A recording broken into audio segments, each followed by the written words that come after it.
goes Jayden Daniels. He has scored his 50th touchdown of the match, folks. Suck my cock, Browns. You guys suck ass. Welcome to the Back Yourself Podcast, ladies and gentlemen. I am your host, Hussein, with my co-host over here, Christopher, the upset alert king, which he falls short only at the death in overtime. Unlucky Cincinnati, now dropping to 1-4. It will be a tough fall to climb out of, and I feel like no one's really going to be thinking about you guys going forward. Yeah. But, another profitable week here at the Back Yourself Podcast. We go 7-2 on week 5 of the NFL and lose 2 cliffhangers. What was the third? Saints. No, Raiders don't count. Saints. Yeah, I know, but I'm not counting Raiders because they should have won. I'll defend them, but that's all right. We hit lock of the week for the 3rd week in a row. Thank you to the Washington Commanders. Shout out to all the sharp bettors that didn't allow this to balloon out to 6.5, which was the true value of the spread. And now cunts are going to wake up and realize that this team's actually good. And they have. And that well, have they? We'll have to get to that in the preview of week 6 because still getting so many points next week. These guys, I don't know if people have realized that they have a brand new high-powered offense. But obviously, Chris, we start overseas in London. No, we've got one game to quickly go through. Maybe one of the greatest. Did we not talk about this in the preview? No. Okay, well, I still don't know how Falcons won, if I'm being completely honest. They were absolutely awful. Yeah. And Tampa actually played good. Yeah, Tampa just walking up and down the field at will. Obviously, like we said in the preview, Falcons really don't have the personnel to defend what is coming to them as far as Godwin and Evans go. And the good offensive line where Falcons are known to not get any pressure whatsoever on the quarterback and pretty much played to the script for a majority of this game. I think Baker was putting in the end zone every other drive that he got the ball. Had all day to fucking lick his thumb and put it in the air, figure out which way the wind's going in the pocket because they were getting no pressure on him. And Falcons were just messing it up, but they have a high power. They just hung around long enough, right? And Kirk Cousins, shout out to you, Kirk Cousins, for 510 yards thrown in this game, which I want to say will be the record at the end of this season. What an incredible performance. A game for overs, and it looked like on a short week, neither of this team really wanted to tackle, and you wouldn't forgive him coming off 3 days rest. But at the point where Kirk throws his last interception of the game and Tampa get the ball with like a minute 30 left, I can't make sense of how the fuck they get to a point where Falcons are kneeling down with 1 second, perfectly executed. Quick little 2-minute drive at the end of this game when they got the ball back. Obviously, Young Wei Koo, he missed one early in the game, but put the money on the table. He doesn't miss. Correct. Gets it to overtime, and Falcons get the ball first. Drake London goes off concussed. Doesn't matter to these guys, and they just fucking, boom, boom, boom. 6 straight to Hodge of war. Pegged the ball at Hodge, who took his first snap of the game and ran it into the end zone. So a massive win in the context of the season. I think if Tampa got to the point where they're 4-1 in that dog wank division, knowing what the other results were from Panthers and Saints this week, with the head-to-head tiebreaker against Falcons, might have been too much of a bridge to climb, but good win for that. Well, look, good win for the premium as well because we ended up taking Falcons because I'll die for them. Yeah, -2, which is great once it got to... but all I'm going to say is Falcons are really bad. But you know what? There's one thing I want to say about this division is just that overall, I wish they played like each other every single week. Yes. Truly, it is entertaining watching these idiots play each other. I can't say this from any fixtures, but I could take 17 games of Falcons Saints, Saints Tampa, Tampa Panthers, there's no possible bad fixture in this division. So we're right back to the drawing board when the Saints take on the Tampa Bay Buccaneers next week. Well, yeah, we're back at it. And hilariously enough, the Falcons play the Panthers. So more NFC South inbred nature with these two. Hang on. Back to Falcons. All right, we're back. Yeah, Falcons is wow, what a win. Good job, boys. And speaking of big wins, now we're going overseas, all the way over to London, where my Minnesota Vikings, Skull Nation, 5-0, straight up this season with 3 underdog victories where I don't even think you can put Kevin O'Connell on the lie detector and be like, if before the year started, you would be one of the 5-0 teams, the only undefeated team in the NFC, he'd be like, yeah, bro. But, yeah, bro, I mean, this team just keeps on keeping on. The only team that continues covering, which covers any line you put in front of Vikings, they cover it, which I saw the trepidation of why people would be against them in this spot, knowing that Jets really had to fire up in this one. But You wouldn't have fucking known it coming out of the second quarter when you saw 17-0 on the scoreboard again in the Vikings' favor. They really have like gotten out to big leads in all these games, and speaks to their good play calling when the script is in order to start the game. Vikings is marching down the field like there's no tomorrow, and defensively they're really like I can't remember a game where Rodgers has thrown 3 picks since maybe the NFC Championship game against Tampa when he really fucked it up. So, having said that, I know I was a bit critical of the Jets going into this game, but the way they clawed their way back from a 17-0 scoreline against Vikings was probably more than a lot of other teams would have done. Maybe if Rodgers hits Garrett Wilson hits Mike Williams instead of hitting Stephon Gilmore at the end of this game, and the Jets pull out a rabbit out of the hat, we're having a different conversation. But another costly, close margin loss for the Jets, who seem to find a way to lose these games, and the Vikings just find a way to keep winning these ones. Well, yeah, Vikings, shout out to them. Only team that's 5-0 on the board and 5-0 against the spread. So, and they go into their bye after going to London, so they probably, had a few pints at the way there. But no, they came back. They're ready to go. Yeah. It's Vikings. But anyway, they deserve to win. Jets. It would have been great if you guys ended up winning this because you would have tied it with Buffalo, knowing that Buffalo ended up losing a couple hours later. But it doesn't matter because the way you're going to make... Well, you could get a wild card anyway because everyone's fucking retarded. But one's worse than the other across this division. I mean, who are we going to lose a wild card to? Bengals are now 1-4. Browns are 1-4. Colts suck ass.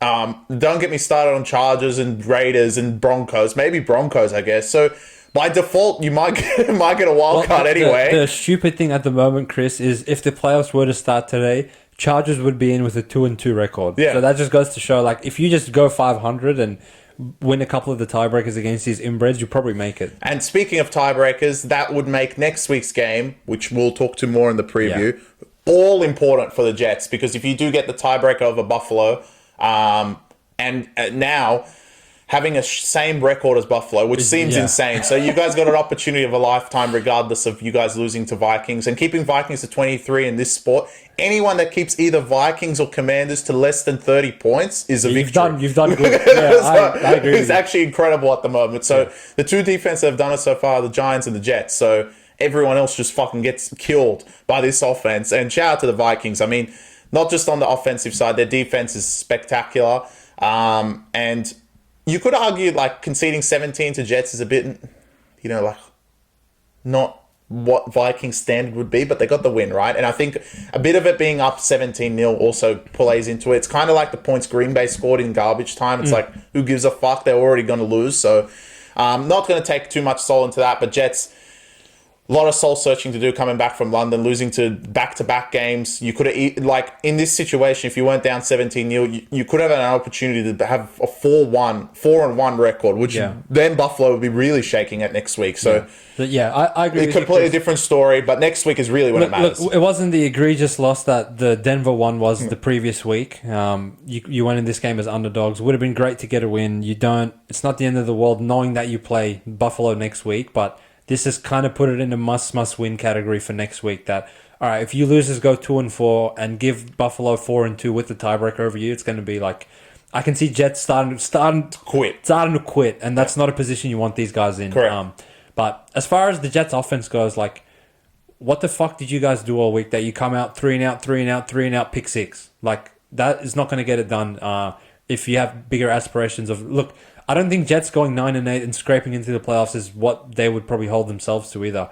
You don't make the free agent signing of Aaron Rodgers to be that mid. You may as well kept Zach Wilson. It was the same garbage from you guys. So, but they do go from one particular offense, which is on fire, to... We'll get to them. The inbreds. Before we get to them, if you want to talk about offense, there was offense in this game, all right. The Baltimore Ravens take down the Cincinnati Bengals. What a game. And look, it was a game that the Back Yourself podcast was divided, and it's not very often that Chris and I are on the opposite sides of the ledger in this one, and for good reason. I think, like, in hindsight, -2.5, +2.5, like, it came down to a coin flip, right? So, me taking the Ravens in this one, I can say I got lucky, Chris got unlucky. if the Ravens had lost on the Lamar fumble in overtime and Chris won, I could probably say, oh, I got unlucky, you got lucky. So it's really one of those games where it just depends which way the betting gods go. And they were with the Ravens in this one. You really, really feel for Joe Burrow that I genuinely think he's the only quarterback that can go out there, throw for 5 touchdowns, 420 yards, and still come away with a loss next to his name. So that's like 2 games now where he's put up 35 against Commanders and lost, and put up 35 against Baltimore and lost, which just goes to show that, like, on the other side of the ball, like, these guys were in the Super Bowl 3 years ago, and the defensive personnel is not that different to just be conceding 40 points a game. Unless DJ Reed is the best player of all time, I don't know what these guys are doing. On offense, like, we really need to start having this conversation of, I think Justin Jefferson and Jamar Chase are just on a completely different level from every other receiver. Like, don't get me wrong, you have your CeeDee Lamb, you have your other inbreds that get a bunch of receptions, yards, touchdowns, whatever, but they have the brand new Colts receiver, which we'll get to him as well. But these guys, like, Jefferson's just always open no matter who's on him. And Jamar, like, at any point in the field that he catches the ball, he's a threat to take it to the house. So I think from a viewership perspective, this is probably the game of the round, game of the season so far. It was everything you want to tune in for and see on Red Zone. And it was on Red Zone. It was on Red Zone, all right. But in the end, like, you just got to take your cap off to Lamar. That I genuinely believe he's the only quarterback, including Mahomes, Allen, whoever you want to name, that after going down 10 points 3 separate times in the fourth quarter, would actually bring these losers back and win a game. So Lamar Jackson, what a performance. Joe Burrow, tip my cap to you as well, but just didn't have the ball last, I guess. So surely he's got to be in the conversation for MVP again. I mean, he's Lamar, playing great. Yeah, I think but so. The only reason he probably wouldn't be is because the fuckwits are 5-0. So yeah, and they lost to them straight up, right? Yeah, so you can't really take it over him. So we're obviously talking about Mahomes, who won again today. I'm not saying his name on the podcast until they lose. But yeah, no, Bengals. The only thing is now, like, is their quick job coming? 1-4. You know, you had the opportunity to be 2-3 tied with Ravens, and now Ravens lead the division, and you're last in the division to fucking Browns. You fucked up big time. So it was a big swing game, and you kind of get that feel now next week with Jets as well. So, like, you know, and conveniently, it's also 2.5. So, I mean, it's kind of iconic that they're both like that. So, overall, Bengals, like, it's just like the quit factor. I still think you guys have it in you. You could clearly see against the good teams have been fantastic. I'm not too, like, I mean, I don't know why you ran 3 run plays when you can't fucking run the ball. You're not trying to waste clock. It's not like it's the end of the fourth quarter. You're already in overtime.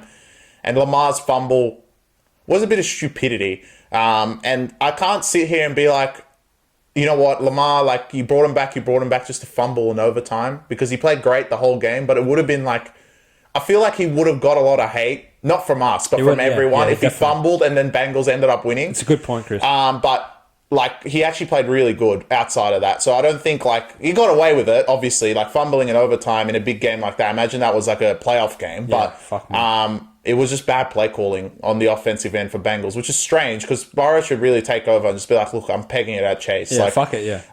If he's going to get picked, then it is what it is, right? But it was working the whole game, and it was no reason to waste clock there, and they still tried to waste clock and gave him a 50-yard field goal, which these days, unless you're fucking Aubrey, scumbag, yeah. Like, 50 yards is still hard. And, you know, we've seen it throughout the league, kickers, like, getting 50 yards, but it's not ideal. And when you get a fumble, you should at least get 1 first down. The defense didn't even expect to be out there the whole overtime, and they were like that out there, and didn't seem to matter. So, look, I still, like, in my heart, I actually completely forgot that they ended up losing. I actually thought I hit upset alert again. But, it was a very, very good game as a watching sense. It was not my favorite game of Red Zone. Obviously, I have to pick inbreds, but in terms of the whole wider world, everyone's going to say, like, that was the best game so far. Or it might be the best game so far of the year. It was fantastic to see both teams. There was Tennessee and Dolphins. No. But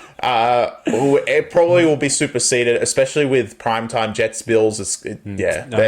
That's already, like, getting in line. Yeah, and there is Tennessee Colts next week. No. For us, it might be. Look, to your point, Chris, could they have gone down swinging with, I'm going to peg the ball at Chase and see what happens in overtime? Maybe I give Zach Taylor 5% of a pass, knowing that, look, I think a lot of what will get lost in this conversation of this game was Bengals are actually driving the ball down to guarantee they cover 2.5, because at this point they're up 3 with the ball, and they're driving down the field. No one's looked like getting a stop the whole day, and it was the massive interception by Marlon Humphrey that actually got this game to a point where they could force overtime in the first place. I don't think it was a really bad throw or read.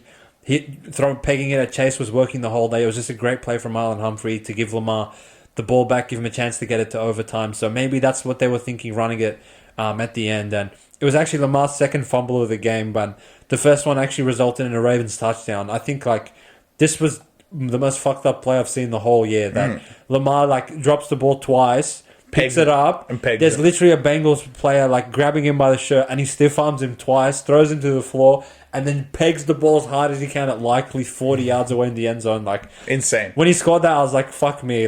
Is this guy really going to lose after playing this well? Because literally the next play after that was Burrow pegging it at Chase and him scoring 80 yards. So I was like, wow, what the hell?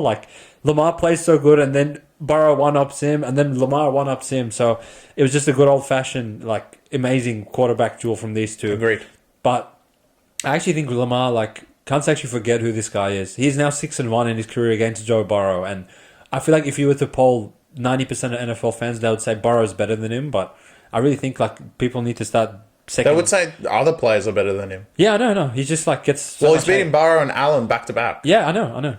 And probably beat the shit out of Allen. Don't worry, I'm sure they're going to get they surely get some inbreds in this draw. They've played fucking everyone. Yeah, I know. But just before we put a bow on this one, Chris, do you think Bengals have quit on the year? Yeah. Yeah, at 1-4, it's really tough, right? And realistically, they could have easily beat Kansas City, Patriots, and Ravens. So, in a swing where they could be 4-1, but now they're 1-4, I think these guys are going to quit. And B, do you think the Ravens' defense will actually hold them back from competing long term? No, I think their offense will. Wow. Okay. Well, that's. I think a bit. You don't trust Lamar? I do not trust Lamar. Wow. And in the regular season, we've seen this movie 1,000 times. Until. I think our mate said it the best. Until they beat your team, the Kansas City Chiefs, I truly will not hear anything about Lamar. He could win 5 MVPs in a row in the regular season. If he's just going to go to the playoffs and quit to fucking Mahomes again, then I'm good, bro. Lamar, if you're listening, I believe in you, mate. Because I don't think this defense, the defense is fine, and it's actually been playing great. And he actually, Humphrey's interception, if he didn't do that, it was over. So, you kind of, when it matters most, he actually... Look, I don't want to say anything about Lamar. It's not the day. It's not the day, but, I'm not... I will never be convinced until the playoffs. So, it doesn't matter how many he wins. If that's your, perspective, then I can't hate on that. But from what I'm seeing from this guy, this guy's incredible. But we're going to go to the other game of Red Zone, slated as far as the fixtures go. Josh Allen and the Buffalo Bills go and lose for this back-to-back weeks in a row now against Lamar and against CJ Stroud. And I want to say a back-and-forth contest, back and forth in the way of we're going to go up by 20 points and then we're going to give you 20 points because the Texans, I feel like a lot of the bettors and the punters out there are going to have a beef with this team because they have been a little bit inept so far. Based on preseason expectation of how everyone said this team's going to be. They did finally cover, but even then it was on shaky circumstances, and there's probably a bit to say on the Buffalo side of things. But yeah, the Texans really look like one team with Nico Collins in there. Obviously, Stroud hits him for 70 yards, and they go up 20-3. Buffalo didn't really look like converting any third downs or getting anything really going the whole day, which somewhat speaks to what Texans were doing defensively. But Allen with the ball in hand just really looked devoid of anyone to peg the ball at because once you can sort of mitigate the rushing offense of James Cook, these cunts legit have no one to throw the ball to. So for Texans to actually allow them back in the game, I thought was what the fuck are you guys doing? And then for Buffalo to run it into the teeth of the defense 3 times and give them enough time to actually go for the fucking game-winning touchdown with 10 seconds left, I was like, again, what the fuck are you guys doing? So it was pretty poor play from both these teams in my opinion, but Buffalo... Josh Allen completing 30% of his passes. This is not fucking high school, Johnny. That's really bad from you. So, well, look, this is probably gonna be a reel, but whatever. It is what it is. If these two are the 2 challenges to Kansas City, wow, they should be $1.10 to win the conference, as far as I'm concerned. If Lamar is truly scared of Mahomes and there's no way that Baltimore can beat Kansas City. Your next two teams are Texans and Buffalo right now. And the way they played, I'm good, bro. Both of them, yeah. They're both going to get absolutely killed. I mean, Texans have not been impressive. As 4-1, they're fucking garbage. Hence why they haven't covered until now. And even in their one game that they covered, it was shaky grounds. At Buffalo, I mean, Josh Allen has no receivers. And once you stop James Cook, which someone like Spags, run him at Chris Jones, it's going to be a good idea. I just don't see anyone, at the moment, no one's proved to me that they can beat Kansas City. And it's scary to think that 5 games in, I know they're 5-0. It's not even looking at their rate. They could be 1-4, as far as I'm concerned. They would still be like, all right, this is going to win everything. And it seems like it because the challenges are Texans, who suck, Buffalo, who have no receivers, and James Cook, and that's it. And Lamar, who I know you believe in him, and probably some people do, might get MVP again. But when he sees Mahomes, we know what happens. Well, from history, we know what happens. And on top of that, Lamar's all of these teams are going to have to go play at Arrowhead. I'm good, bro. I know you don't like them, but this seems like an easy walkthrough for Kansas City. Everyone at the moment is just playing really poor. Luckily, it's early in the season because they can really turn it around. But right now, Kansas City look like the easy odds-on favorites to win this. And that could be it's really, for me to say that after 5 weeks, it's not the case of, I looked at the bookies and see that Chiefs were favourite. Chiefs were favourite at the start. That's just the way Chiefs are. But right now, it actually they should be even more favoured. But they look the best out of all of them. But the point you're making, Chris, is it doesn't even have anything to do with Chiefs. You're saying that, I mean, we're depending on this inbred fucking Texans team, which is play garbage every week and win anyway. But it's not even in the way of, all right, Kansas City, we know they can play better in a lot of these games, but they win anyway. But that's knowing that they have more in the tank, right? And they've proven in multiple Super Bowl winning runs that, Kelsey, he can turn it up a notch. Mahomes, he can turn it up a notch. I don't know if I can really sit there and say that about Texans, knowing that, all right, what the fuck are you guys proving in the playoffs besides beating Joe Flacco and the Browns and getting raped by Ravens? And now you sign all these players and you can't even score. What the fuck? Wake up.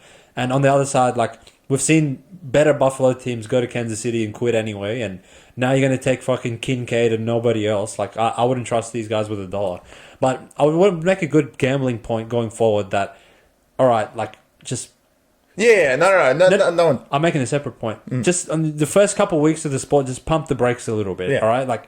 Buffalo, they raped Jags on national television, but to go and put them close to pick them in Baltimore, watch them get murdered, and then put them favorites at Texans. These guys are fucking no one. Just relax a little bit. They're not going to go just 17-0. You got to realize that there's value. Chiefs. Yeah, the Chiefs fading them is a completely different thing, right? Because they've managed to find a way to win all these games. I don't think Buffalo, with no personnel, you can just assume, they're going to go because they beat Jags. Now they're just going to go beat everyone. Wake up. Team that apparently can just. As soon as they're 3.5 at home, they cover. That's the magic formula in this sport. Is my mighty Bears, your mighty Chicago Bears, Chris, and they had a day. All right. Now, in hindsight, everyone's gonna come say, we knew Panthers were garbage, but clearly you didn't know Panthers are garbage. If you're gonna allow the spread to only be 3.5, and no one had the kahunas to bet this up to 5, 6, maybe even 7, which. I think if these two inbreds played tomorrow in Chicago, it would probably be 7.5. So, Chris, I think in the preview you said you were all over this Bears team getting a big victory, and they delivered for you. What were your thoughts, mate? Well, strap them in. That's the common celebration. The Bears defense. Yeah. Refreshing. Very good to see. And, they scored this many points. You know what? Caleb played a bit better. But, look. He doesn't have to do much. It's only 3.5. You would have covered 3.5 if you scored 2 touchdowns. 14-10, you would have covered 3.5. Incredible. The Bears defense playing out of their mind. I do understand they've played a lot of games in Chicago, which is not an easy place to go to. Ideally, you want your Chicago games towards the end of the year. That's when really teams go struggle, when it starts snowing, and the Bears defense just starts to absolutely kill you. But right now, they're looking fantastic. Next week will be a big tell, going as a home game on the road in London. and playing a really poor Jacksonville team. No, they're good. No. But overall, my Bears, again, you're not taking it for Caleb. I don't think people are understanding, like, what I'm saying right now is you're not taking it for Caleb. Caleb's great and has been playing poor, but overall, he will be great throughout his career. But right now, you're taking it for their defense. If you had to lay 7 in this game, and I said, okay, Caleb, can he score even 30 points? That would be a different story. But every week to put him 3.5 at home, against inbreds, knowing their defense played good the week before, good the week before that, good the week before that. I mean, what the fuck are you guys doing? And again, sharps, casuals, the public, whoever it was, kept this at 3-4. It didn't shift any further for whatever reason, and it should have. The Bears defense is playing outstanding right now, and hopefully they keep it up, because if Caleb does get a little bit better, they do look very scary in this division, Vikings are 5-0, but no one has played each other yet. So that's when everything is really going to shift and who's going to have the tiebreaker over each other. Obviously, that doesn't happen next week either, I don't think. It's the week after when they first start playing each other. So I don't know what the schedule maker is doing, but this division is all above 500 right now because they all keep winning.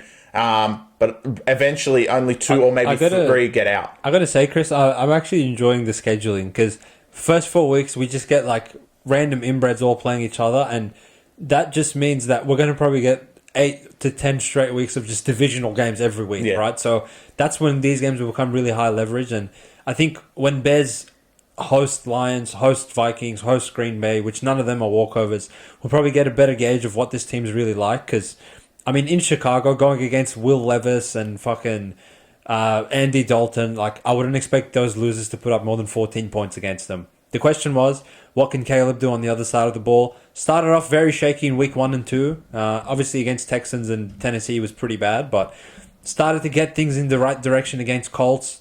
Had some few boneheaded decisions which fucked them over in that game. And he lost to Anthony Richardson of War, who's a completely new case on his own.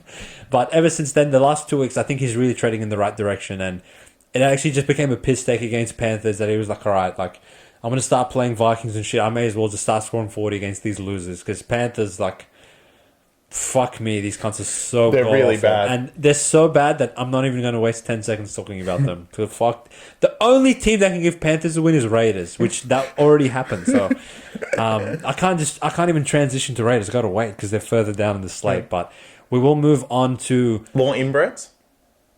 The greatest attack in the history of sports, assembled by the attacking gods up there themselves, the Washington Commanders. Finally, I hope you can't start waking up. It took me a little while, don't get me wrong, but I'd rather be an ignorant than be an idiot and sit here and take Brown's line. Like, fuck me. Whoever pushed back at us in the comment section saying, you guys are casuals. Yeah, we're casuals. Like, where are they now? I don't even think Washington really played good. You had the boneheaded Jayden Daniels interception on the goal line where Browns thought they won the comp, and Browns since then, like, fuck me, bro. I swear, Chris, if Panthers played Browns tomorrow in New York, I probably would take Panthers. Well, I actually think Browns are the worst team in the NFL. I'm gonna show like exactly why some of these sharps are really pissing me off this year, because they seem so easy to fade Caleb, who hasn't played great. I get it, and that's why his lines are 3.5.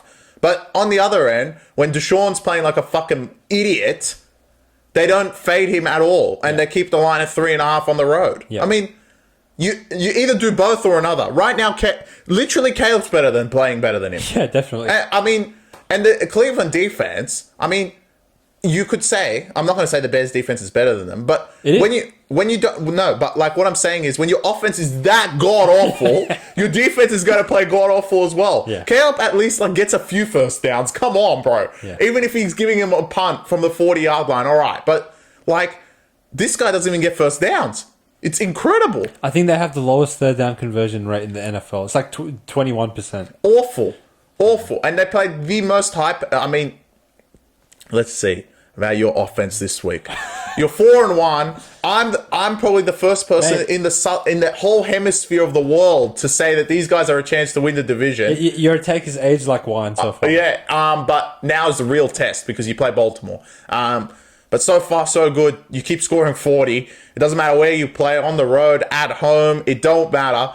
And you can't even say they've played poor defense because they play Cleveland. So, look, incredible. These cunts can't even defend anymore. I'm telling you, like, this Cleveland team, now they want to put them 9.5. So they're slowly, like, trickling towards the right They're getting to the stage, decision. maybe I'll take them. They're not quite there yet. I need 12.5. I need something crazy with these guys. I mean, fuck this team. Well, now someone's really waking up, finally. Yeah, finally. On the other side, because I don't really want to waste my time talking about Browns. I think they quit on the year, which is fine. But are you at a point where you're just like, Jayden Daniels is like already a top 10 quarterback in the league? He's playing top... Okay, I have this hypothetical that I want the world to participate in this with me. Take the silhouette of Jayden Daniels out and put Mahomes there, right? Would the entire world not be jerking off talking to me about how Mahomes should be the unanimous MVP of the league? Well, yeah. This guy is legit in fucking Washington, who are touted to win 5 wins in the entire season. They're already 4-1, and they're scoring 40 points a game. He's already thrown for 1,000 yards. He's already rushed for 250 yards, and he's converting like 76% of his passes. And every week he just goes and scores 40. Yet the whole world still has that question mark over him. But how many weeks in a row does he have to back it up for people to actually be like, oh, wow, this guy's actually crazy good? It'll be after this week. I mean, because everyone's going to watch this Ravens-Commanders game now. It's actually become the game of the week. It's become the game of the week because like everyone's going to watch. Let's see how Jayden Daniels plays against this defense in Baltimore. Yeah. And let's see how the Washington defense, which is their offense, basically, because their defense isn't great. But let's see how they actually play against Lamar and co. But right now, because these morons are around them, you're lucky Dallas won. Because if Dallas didn't win, they would be 4-1 and home and hosed. Almost like in the stage of they're going to get a wild card.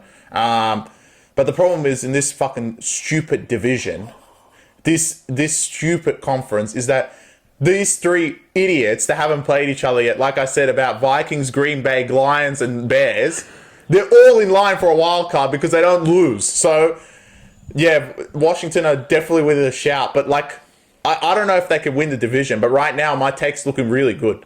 I just thought of the funniest thing in the history of the NFL. They take the wild card off Dallas. No, that's great. But who do Browns play this week? They play the Philly. Yeah. They can't beat them. So by week 6, if they lose to them, they would have already given all of the NFC East teams a win.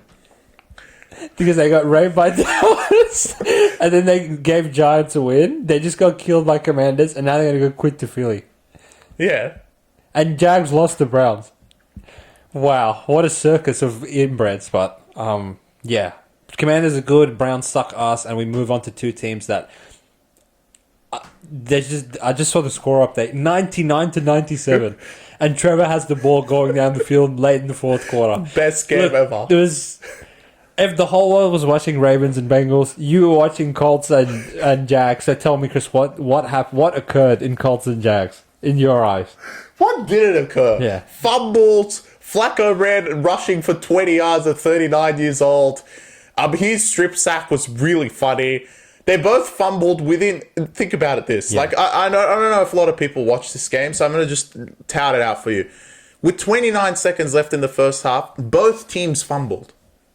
And the team that fumbled the first time ended up getting a field goal and taking the lead in the match.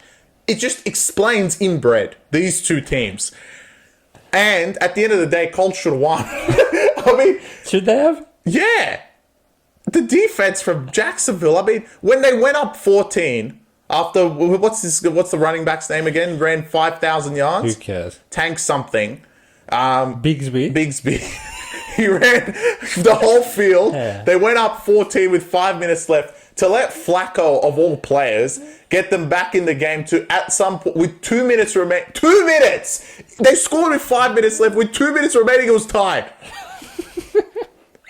I mean, Jacksonville is something else. I actually don't know what's worse between conceding 2 touchdowns or in between. You knew they were going to go 3 and out. Like, why is it like so obvious that they're going to go 3 and out? You couldn't get 1 field goal.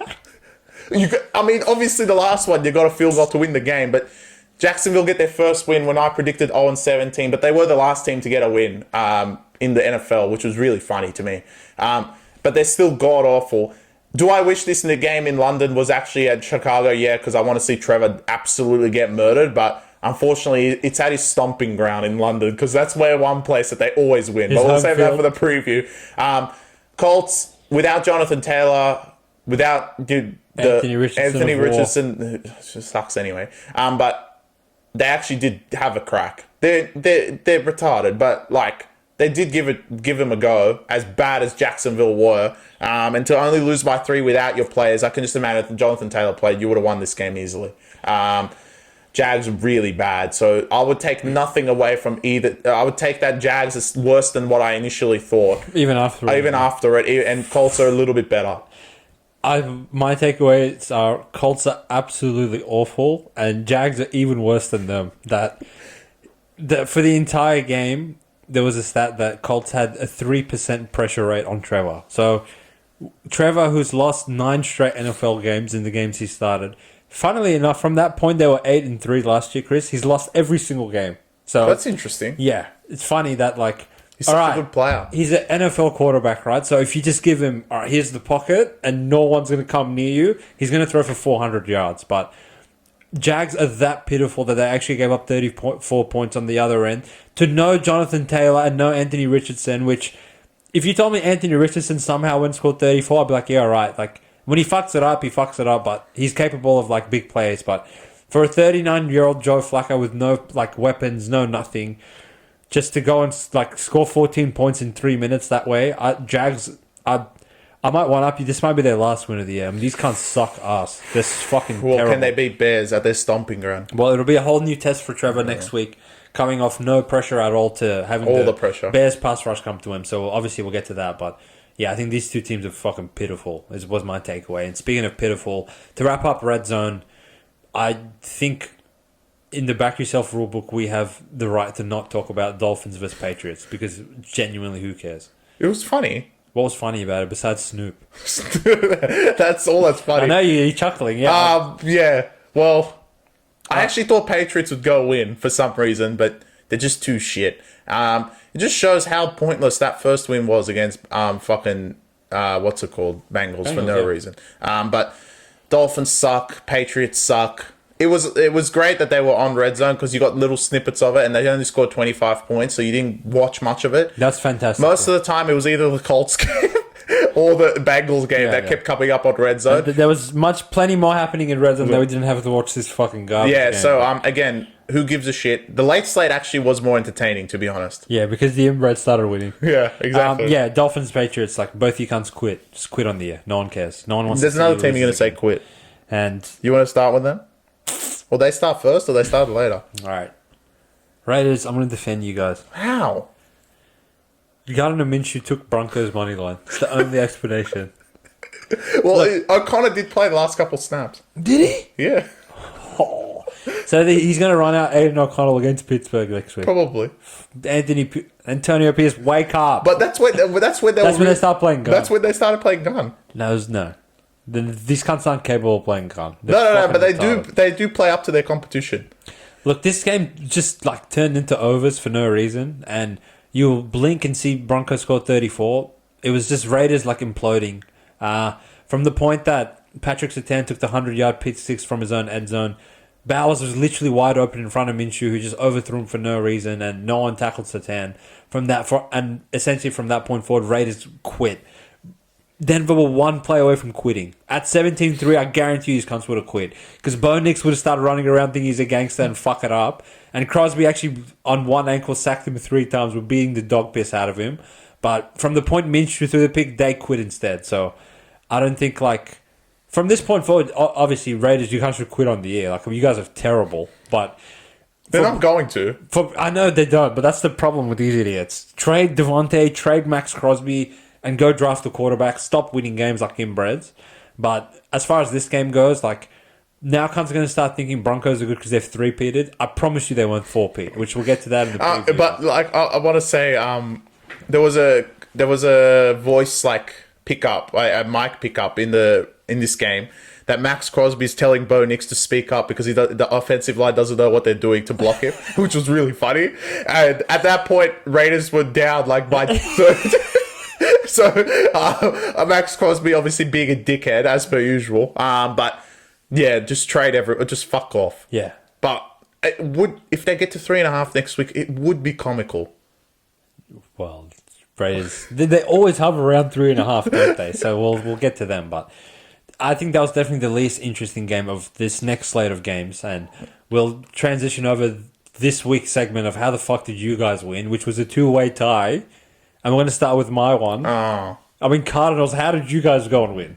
Well, they have a high. How are you guys leading the division? You fucking garbage. No, they're not. They're still the other team that's leading somehow because they won 3 in a row. Yeah. Anyway, look, Cardinals, like, I don't know how you guys won. I don't know why you guys won. I don't know why you guys won. Why?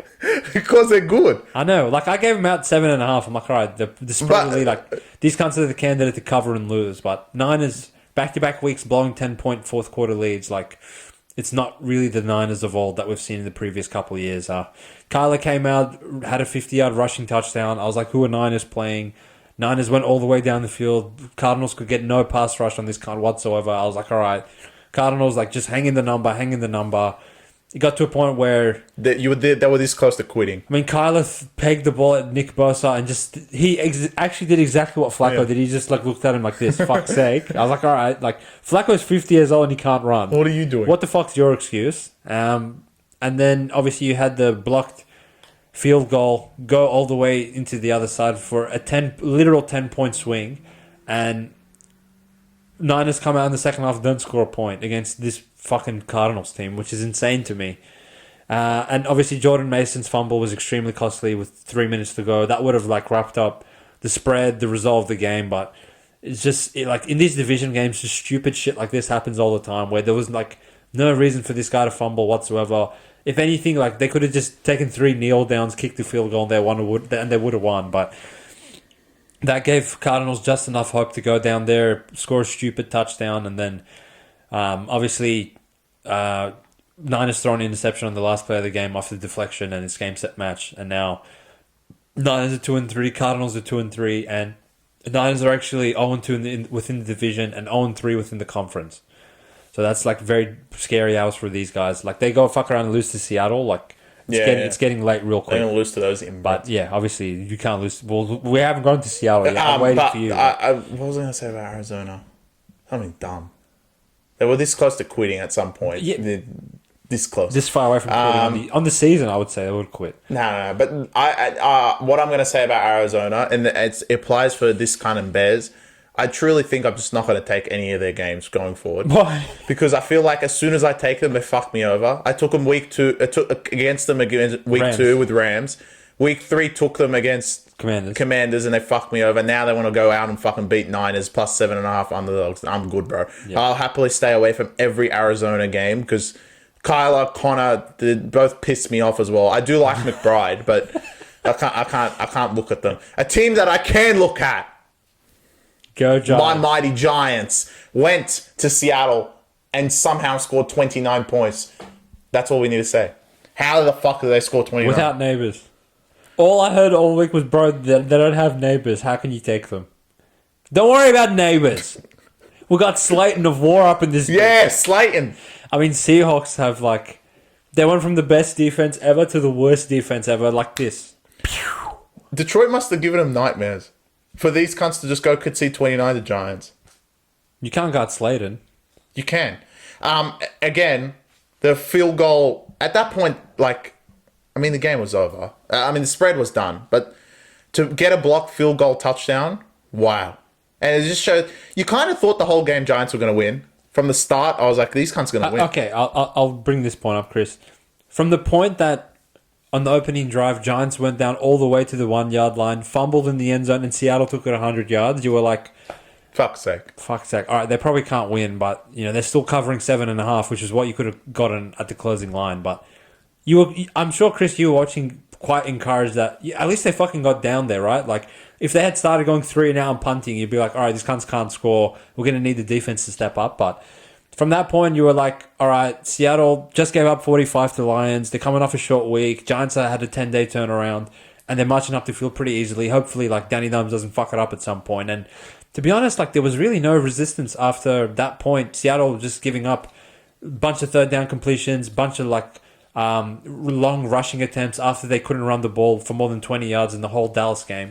And, Giants, like, they have a brand new high-powered offense, apparently. Seattle, they're just losing pieces on the defense like flies. And, the Giants front got to Geno 7 times in this one. Yeah. So when they can actually keep Geno upright and, keep a clean pocket for him, he does quite well, as you saw in the Lions game. But Dexter Lawrence and all these boys would just get, like, beating the dog piss out of him. And once you get him into, 2nd and 15, 3rd and 12 consistently throughout the game, it puts your secondary in a position where they're not going to get torched like they have been in other games. So, agreed. Shout out to the Giants. Like, I think people think this team is probably a bit worse than they actually are, and I think not this week apparently. In this slate, like, the public are absolutely murdered on Arizona heading into Seattle. Like, they were, I'm pretty sure Niners and Seahawks were probably the two of the most well-backed sides. Actually, no. There was one more team, and it was also in this slate. I mean, where the Sharps went down. How many times are you cunts going to take Rams? Yeah. Get it, bro. Yeah. They don't have players. Yeah, they don't have no. Come on. Yeah. We get to have McVay. We get to have Stafford. But there's no reason for them to cover against Green Bay. And Green Bay got lucky because, listen, Jordan Love's not it. Anyone that's going to come at me and say, no, it's good, he's not. That pick. Yeah, he's a boneheaded cunt. What the fuck was that? Dak wouldn't do that. Do you think Dak would do that? Yeah. No, Dak wouldn't. Dak at least would have the arm to throw it out. Yeah, he wouldn't have actually thrown it to the other team anyway. Just take the sack. And second of all, you have Josh Jacobs. Run the ball. If you're in your end zone, you have a very competent running back. Run the ball, you fucking idiots. Anyway, it did come down to that 2-point try, which thank God that Rams didn't get it because they don't fuck off. But I truly like the Sharps this week must have got fucking murdered. They did, yeah. There's no reason to take Rams in any capacity. Any capacity the last 2 games. Did everyone not learn from last week? Last week, they didn't cover the Bears when they were +3, and now you went home and +3. Okay, but to be honest, on paper, if you actually put Bears and Green Bay versus each other on a neutral, you're going to favor Green Bay. Clearly. So, if you're just looking at that, Bears just beat their ass. So why the fuck would you go home and on the same team take Rams? Look, we won a -3, but it was not sharp. But it was just to say, what the fuck are these guys doing? Continually taking Rams. This obsession that this is like their spread shouldn't ever be +3. They're garbage. Like, just admit it. They're shit. Yeah. It's over. Yeah. I mean, the only time that I actually taken Rams in the past 5 weeks is when they were +7 against San Fran. Yeah. But at least I got a touchdown. Yeah. There's no reason to take them in any other capacity. And luckily, they have a bye. So coming back from the bye, they have players, hopefully. But to be honest, like, it didn't deserve to win, like the way the game panned out. But there was no reason to be on Rams at all. So anyone that lost them, I don't feel sorry for them because there's no reason to take +3 in any capacity. It should have been at least 5. And then when it got to -5, I'd be like, all right, maybe, like, I won't take Green Bay. But at 3... Which, funnily enough, 5 would have pushed, right? Yeah, exactly. As, like... And I know people will say, oh, like, Rams doubled them up in yardage and they were... Majority of the snaps they took was in the Green Bay half. They just fucked it up on high leverage downs. But well, that's why they don't have players. First of all, they don't have players. And you have a Matt Stafford who historically... He's great. He's a Super Bowl champion. He's probably going to be in the Hall of Fame one day. But does have a tendency to fucking throw the ball to the other team. And now when he's really, really pressing without his starting tight end... and both of his probably all pro level receivers, who the fuck's he throwing to Atwell? Eventually he's going to accidentally throw it to the other team because he's like, all right, I snapped the ball, the pass rush is in my face in 1 second, I'm not going to hold it to fucking give it to Kyron Williams for the 50th time. I'm just going to peg it at someone, hopefully they catch it. So it makes sense to me why like they would make those errors. And all right, if they do it once, you can be like, all right, maybe it was variance. They do it back-to-back weeks. Chicago, he went and did the exact same garbage. In Green Bay, did the exact same garbage. So at a certain point, you kind of need to wake up and think, it's not an accident that this Rams team can't fucking score. All right? McVay's scheme and Stafford's play is only going to get you so long before all right, if Puka's out and they have Cooper Kupp, I'm Different listening. story. If Cooper's out and they have Puka, I'm listening. They have fucking no one. No one at all. I mean, even the 2-point try, they went jet sweep to Antwell. Yeah. Which is That's all they have. That's right? all they have. Like, they're not going to do that if they have one of those receivers. Maybe the jet sweep works if Puka's running a fucking out route and Cooper Kupp's coming through the thing, then yeah, like the defense has other cunts to worry about. But and as far as like high leverage stuff goes, Jordan Love literally donated you 7 points for no reason. Like, and people will say that, oh, like why is he throwing it to the other team? Why didn't he just take the safety? No, you guys are looking at it the wrong way. Why is he in the end zone being a fucking dickhead in the first place? That's the real question. Yeah. Like, you don't have to take a safety or throw a pick six. Just run it out of your end zone and pump the ball. Maybe Stafford will throw it back to you. And also, Jair Alexander didn't even play. Exactly. So, I mean... that McKinney kind of gets an interception every week. Thank you. Yeah. And you're actually, like, starting to put your name into the DPOY hat as a corner because... what's that? 5 straight games with an interception. This guy's turned into the Deron Bland of 2024. And Green Bay, like... they just have enough talent and enough scheme to keep winning these games, but I really don't think they've actually played a good game this entire season. They beat fucking Tennessee, who are inbreaded, Colts, who are inbreaded. And Rams with they no actually gave Eagles 36 points, who can't score, and they barely covered to Rams and beat which inbreds they beat last week? Some dingoes.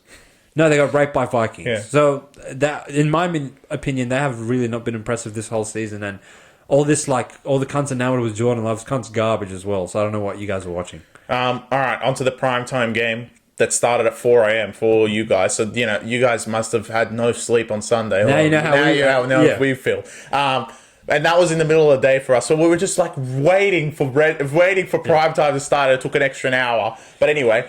the Pittsburgh Steelers hosted his Dallas Cowboys, and the Cowboys won on the last play of the game, 20 seconds left, to cover the spread when Pittsburgh were covering. It was a nip and tuck game, exactly what everything went the Pittsburgh way as far as I'm concerned. And usually Pittsburgh will win a game like this, but there is sometimes blips in the radar, and this, in my book, was a blip in the radar. They were legit maybe half a second away from TJ Watt absolutely killing Dak on that 4th down.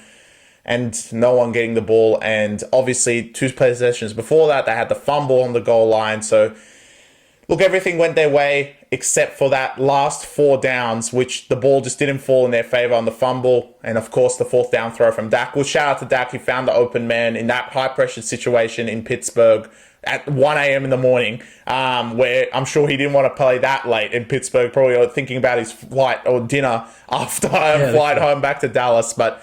he ended up getting the win, and they got the win on the board, which showed me a lot about Dallas. If you guys are just going to go home and fuck it up to fucking Detroit, then it doesn't really matter. But it was a good win for them, and Steelers probably back to where they should be. They really shouldn't be 4-1. 3-2 with Ravens looks about right. They were dominant the first 3 weeks. Last week, again, both the games, they've been close in. So you could argue a lot of Pittsburgh fans would be like, we could be 5-0 right now. Could be 1-4. And they could be 1-4. There is a lot of games they could have lost as well. This is just the games that Pittsburgh play. Not really much else to say on this game because, to be honest, I take more away that Dallas, did it when it mattered. But again, like when it really matters in the playoffs, we've seen how bad Dallas can be. So, like, I'm not taking anything from that. And Steelers are probably what I expected. Their offense is god-awful and really should go get Devontae Adams and shut the fuck up, and then maybe they're a chance because you legit got a wild card position pretty much in your fucking hands right now because of everyone else being inbreaded. So legit what I was saying about Jets is like if the Jets win next week, they basically got a wild card because everyone else is just as bad as each other. So same with Steelers. There's no reason not to make the playoffs from here, especially being 3-0 at one point. Losses are going to come because their offense is god-awful. But their defense should get them across the line, and it was this close to getting them across the line against the Dallas Cowboys, and that's pretty much all I gotta say. This pains me, but I am objective, and I got to come on. I'm really got to give a round of applause for Dallas. I don't know how you can't win and one, and everything went against you that possibly could go against you in this game, and you still managed to pull a result out on 4th down in Pittsburgh at 1 in the fucking morning. Very, very impressive win. No Parsons, no DeMarcus Lawrence. I think... don't worry, they'll come back and look, lose. this game probably got to a point where the spread was getting a little bit up there. Like, traditionally you don't want to lay 3 with Steelers. These cunts can't even score a point themselves. But the rationale of, Dallas can't run the ball, and now they can't stop the run either. Steelers can run the ball. All of it looked good on paper, but didn't really play out that way come game day. Dallas had a fumble that TJ Watt forced against Dak on the Pittsburgh 10-yard line. They threw a pick in the Pittsburgh end zone. Dak threw another pick for no reason in the middle of the field, probably on the Pittsburgh when they were running down the field. That was when really they were dumb. just marching down the field, and they had a field goal blocked, and they still won 20-17. So, as far as I'm concerned, you're getting points with a team that had 4 massive moments in the game go against them that still won outright.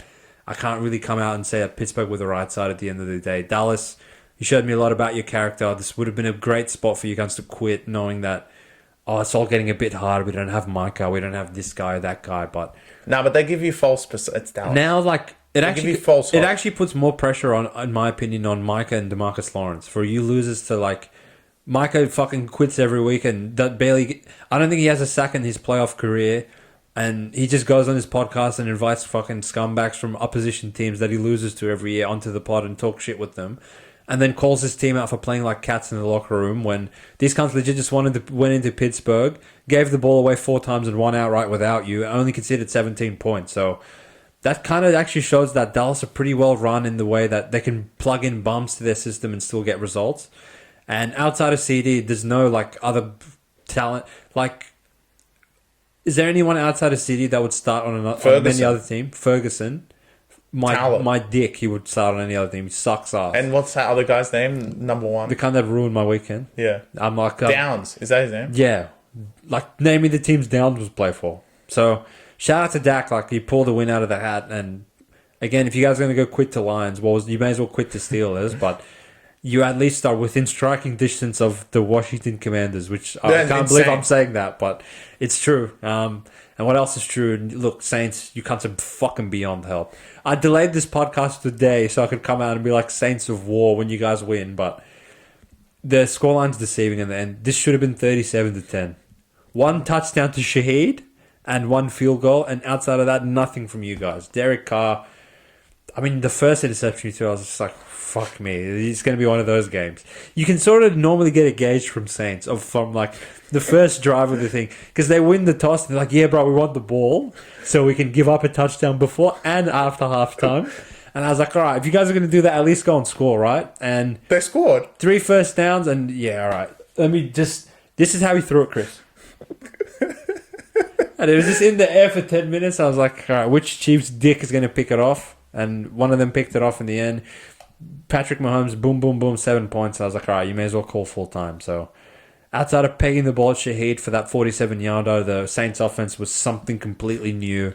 And the Kansas City Chiefs continue to struggle in the red zone, only converting 1 out of the 7 red zone drives. But they have Spags. Which no one gives a fuck about because they have Spags and they're 5-0 and their competition are all fumbling and bumbling amongst each other to fuck it up and go to Arrowhead and quit at the end of the season. So you may as well skip to the AFC Championship game. I hope you put Ravens in there because I think Ravens will go beat these cunts. But outside of that, if I have to see Texans or Bengals or fucking Patriots might end up there for all I care, I'd rather not watch. Thank you. Well, look, I have 2 segments on this podcast now, sharp but blunt, and this was the sharp but blunt side. 5.5, 6.5, 7.5. It didn't matter what you got. 4.5 on the day. Saints were the wrong side. The Saints offense has just dismantled after the first 2 weeks of raping Dallas. They basically gave them the championship. They thought they won the division already, but little they know the Falcons are coming to get them. So, look, Chiefs do what they do best. 5-0, best team in the NFL. Nothing really to say. They're the only team that's consistently winning, and everyone else, like you said, is fumbling and dumbling their way. They apparently think it's already the end of the season. We're 5 weeks in, and it's strange to think. It really scares me whoever's going to go to Arrowhead. If it's not Baltimore, good luck to the rest of these teams. They're going to get absolutely murdered. Yeah, they're going to need it. But yeah, Chiefs, best team in the NFL. No one can say anything. Obviously, they're 5-0. Maybe they shouldn't be 5-0, but they probably shouldn't be. They should be 4-1, but they should have lost one of the games between Bengals or Ravens. But they're 5-0, right? And you can't really say much. These other teams are really not impressed at all. And again, as soon as the Kansas City offense starts to not do so well in the red zone, Spags comes and saves them on D, and their D is absolutely, like I said this last year. There was no NFL podcast. There's no podcast at all. But I said this last year. The Kansas City defense is really turning it up. And they have turned it up the whole year. So they continue doing what they did last year. Spags, shout out to you. Absolutely incredible. And that's pretty much it. That is the review of week 5. 2 5-0 teams. They both have a bye next week. So hopefully these podcasts go a lot quicker because we have a few byes now. But we do have very interesting games next week. Colts, Tennessee. I can't wait. Yes, there was 4 teams that had a bye this week that we did not see. The Detroit Lions and Chargers, Eagles, which I was really glad to not watch Eagles. Can't stand those pricks. And obviously Tennessee, which I missed them. Will Levis's historic meme run was put to an end by the bye. So I wonder what he's got maybe dished one up. this week. It's Colts. There's got to be something coming out of that Colts game. So I would circle that as... No, it won't be my lock of the week because Will Levis is something brand new in the sport. But I might take him. You boys, make sure you tune into the week 6 preview because now a month and a half into the season, we at least think we have a good gauge of some of these teams and a bit of a best bet record for us recently, going 8-3 on the round. Put it here, Chris. Close on upset alert. I hit lock of the week. We'll see how we go next week if we can keep the ball rolling. But if you are interested in making money on the NFL, you go into our description. Go on our website, Back Yourself Premium. We'll look after you at a very cheap price. Start turning those losing weekends into winners with us, and you can enjoy the ride. As we are very transparent in who we back and who we don't back. And come the review, win, lose or draw, we'll be here to front up to you boys. So, Shahid, you boys let me down today. It's all right. We'll bounce back. We'll keep going next week, and we will enjoy the NFL as it comes. Peace out, guys. See you for week 6. Peace. Have a good one.